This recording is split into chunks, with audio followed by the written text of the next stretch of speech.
Bonjour amis, on va se faire le débrief de ce Montpellier OGC Nice. Bon, encore une fois, on va pas revenir sur. Il y a des regrets. On aurait dû gagner, on aurait pu aussi gagner parce que en vrai, sur l'ensemble du match, on n'est pas dégueulasse. C'est juste que tu vas lâcher 15 20 minutes dans le match, et c'est là où ils arrivent à revenir en fait, c'est là où ils nous ont fait très mal, c'est que contrairement à nous, leur temps fort, ils ont su le négocier et ils ont su aller chercher le point du match nul, même à un moment donné, je me demandais s'ils allaient peut-être pas aller même chercher les 3 points de la victoire. Parce que encore un match où on peine à mettre le pied sur le ballon, encore une fois, nos entames de match, elles sont dégueulasse, c'est catastrophique depuis un moment. Je te parle même pas de l'Europa League, c'est pas la peine. On va pas parler non plus de tout ce qui se passe au club. Je pense à Moukoko qui n'a pas du tout 20 ans, mais qui en a 24, ou c'est le contraire, mais je crois qu'il n'a pas du tout 20 ans, mais 24, c'était pas les bons papiers. Jean-Claude Blanc qui n'a plus le droit d'adresser la parole aux dirigeants de l'OGC Nice. Sous peine de sanction par rapport aux deux clubs qui font partie du même actionnaire, Manchester et l'OGC Nice. Je pense qu'on n'est pas au bout de nos surprises dans cette saison. Et bien sûr, on va aussi parler de ce penalty sur Diop. Penalty ou pas, j'ai envie de te dire encore une fois.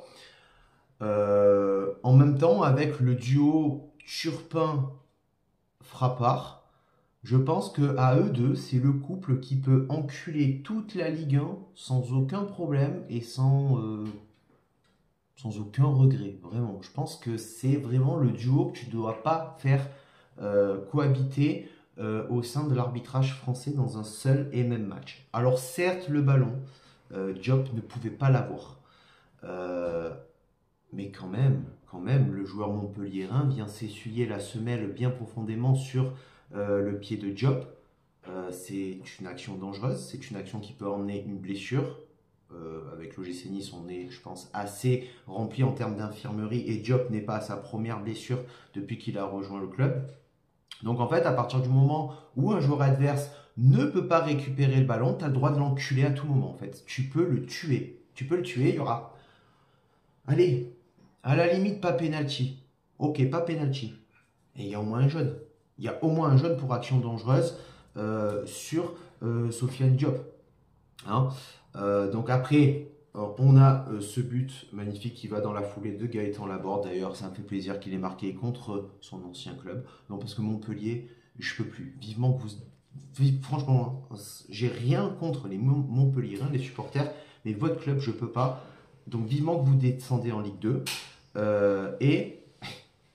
Et le Casery, je peux plus me blairer non plus. Le mec, il va jouer 10 minutes dans un match, il est capable de râler pendant 20 minutes. Alors qu'il joue pas. Mais il va quand même trouver le moyen de râler. Montpellier qui va très vite égaliser. Et là, pour moi, sur le but, Ndombele, il est trop passif. Il est beaucoup trop passif sur l'ensemble de l'action. Et il lâche le marquage sur Jotard. Donc, pas grand-chose à faire. Donc voilà, l'égalisation de Montpellier, mais la réaction de l'OGC Nice juste derrière, qui fait vachement plaisir sur un super but de Buonanni. On a deux équipes qui sont très joueuses dans cette première mi-temps, qui mettent énormément de rythme avec 3 buts en 10 minutes. Je trouve que il y avait du spectacle, il y avait de l'intensité. Montpellier, lui, essayait de garder le ballon pour construire le jeu en passant par derrière. Nous, Nice, on jouait plutôt en contre-attaque avec des longs ballons aussi. On essayait de casser les lignes très rapidement et on passait aussi beaucoup par les ailes. Donc, vraiment, il y a eu du rythme dans cette première mi-temps. Buonanni, Diop, pour moi, ils étaient en feu. Diop, très bonne intensité de sa part tout au long du match jusqu'à qu'on lâche le match. Bon dans les retours défensifs. Il en a fait 2 bons décisifs. Métronome dans le jeu offensif. Vraiment, ça fait plaisir. Ça fait plaisir de voir ça. Ça fait plaisir aussi d'avoir vu un Nice qui est dangereux tout le temps sur des contre-attaques sans passer systématiquement par l'arrière pour construire le jeu, utiliser vraiment la vitesse de nos ailiers pour pouvoir apporter ce fameux danger et aller très rapidement vers l'avant. Qu'est-ce que j'ai vu aussi qui m'a fait plaisir, malgré ce match nul, des frappes lointaines. Enfin des frappes lointaines, ça fait plaisir. Et surtout que sur les 2 buts qu'on met, bah, c'est des frappes de loin.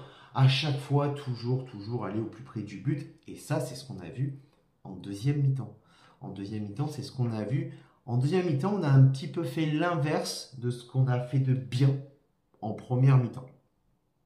Mais vraiment, les frappes lointaines, je dis toujours que ça apporte quelque chose, quoi qu'il arrive. Une frappe lointaine, ça peut être mal détourné, renvoyé en corner. Ça peut être détourné dans le propre but de l'adversaire. Ça peut revenir sur un joueur niçois qui peut être mieux placé, remettre une frappe. Et puis, dans le cas où même si ça ne donne rien, c'est pas grave. Hein. Moi, je dis qu'il faut tenter plus souvent. Alors, il ne faut pas tout le temps frapper de loin. Je ne dis pas qu'il faut frapper tout le temps à 20-25 mètres. Mais plutôt que d'aller chercher le joueur excentré, enfin le joueur qui est bien démarqué ou quoi, si, je dis bien, tu as l'opportunité de frapper, que l'espace, tu l'as fait, tu t'es créé l'espace en dribblant, en éliminant plusieurs joueurs, que tu es dans un bon angle de tir, que tu es dans le parfait équilibre, pourquoi ne pas tenter? Voilà, moi je dis, c'est un peu ce qui m'a fait plaisir de voir un peu ces tentatives de loin, enfin, qui nous a réussi par 2 fois. Voilà les gars, on a aussi eu bien sûr un bon Bulka, très bon Bulka encore une fois. Bon, sur les 2 buts, il peut rien faire, que ce soit sur Chotard ou sur Altamari, vraiment. Pas Altamari, Altamari c'est le passeur décisif. D'ailleurs, excellente vista sur l'action parce que franchement, il fallait le voir quand même Saint-Plus. Autant démarqué, bien en retrait, la passe est très bien dosée et donc l'égalisation de Saint-Plus. Bulka ne peut rien faire, mais tout au long du match, quand il a dû être décisif, il était là, il était présent et il restait concentré. En deuxième mi-temps, on les fait un petit peu courir, hein, on fait tourner un petit peu le ballon. Le seul truc, franchement, Pacha, tu veux te débriefer avec moi, tu viens. Pardon. Moi, le seul truc qui m'a gavé dans cette deuxième mi-temps, c'est qu'on ne tue pas le match. On ne tue pas le match alors que les occasions, on les a. Dès le début de la première mi-temps, tu as Guessant qui se gêne, je crois, avec Boudaoui ou avec Ndombele sur qui il doit frapper alors qu'ils étaient tous les deux sur une...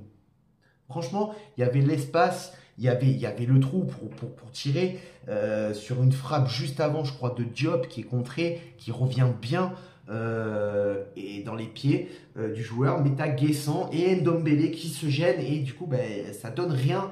Ça donne rien. Plusieurs fois, Guessant, qui va se retrouver en position de frappe, ne va pas le faire.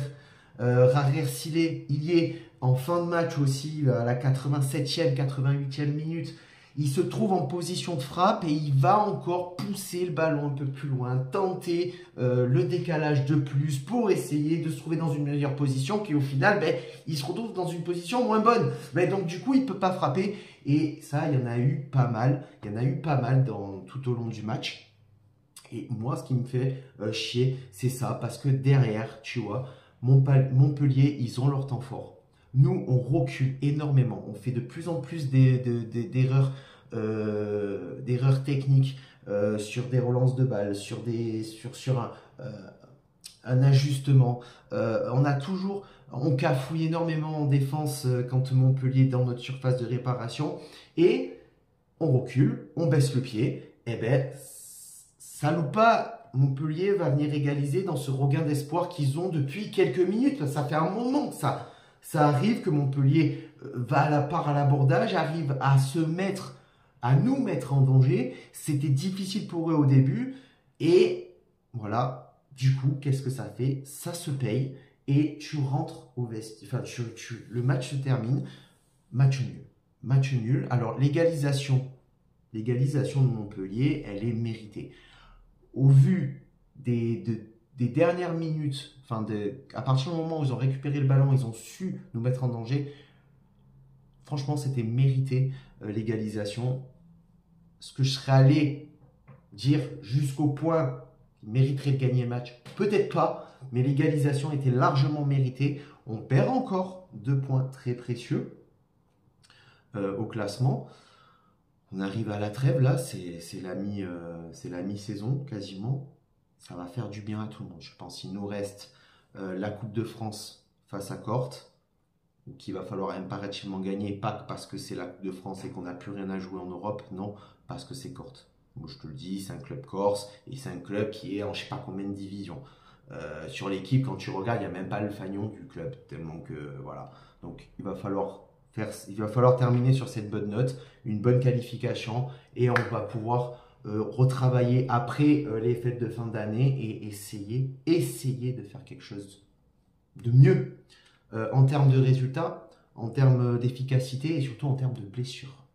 Sur ce, les gars, c'est tout pour moi. On se retrouve pour le prochain débrief, donc samedi prochain face à Corte. Sur ce, ciao Viva, la Bayetta et Issa Nice.